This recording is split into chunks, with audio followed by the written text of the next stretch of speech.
Was our first film directing together, and we wanted to take a bit of responsibility as to who our audience was, who was going to get to see this film, and in what context they were going to see this film.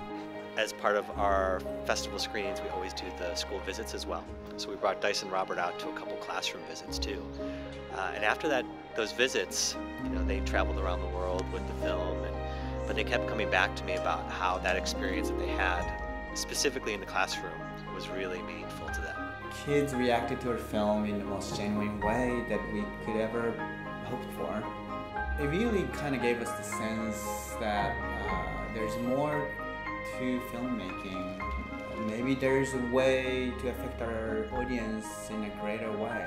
Dice and Robert had a real commitment and clear kind of vision of wanting the Dam Keeper to be used as an educational program. So if you look at the opportunities for social and emotional learning through the Dam Keeper, particularly in a school context, it's an amazing tool that can be engaged to talk with kids about real issues that they face in a way that's safe for them because it's about fictional characters. Who are all these characters? Where do they come from?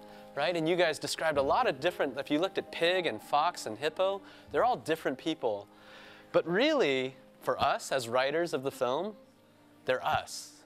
Each of these characters are us. Our creative process for coming up with stories really starts with a personal anecdote. We usually start with something that is a part of who we are. And that creative process forces us as filmmakers to talk about who we are before we can really create a fictional world. Including some of the tough issues we normally don't want to talk about. That's usually where we start. So for the character development exercises, it's been a really great way for kids to have a reflection on their study of narrative in general, to understand that a character has wants and fears and needs and experiences conflict and has to find resolution. These are those building blocks of storytelling, and when kids can develop their own, it makes the learning about these narrative story elements so much more real and concrete for them. And all of them came up with wonderful, very different creative ideas of different characters. Well, his name is Tony Robinson, and he's a bobcat. The worst thing that can happen is he gets attacked by zombies. I saw a lot of thought go into their own individual character ideas that they came up with.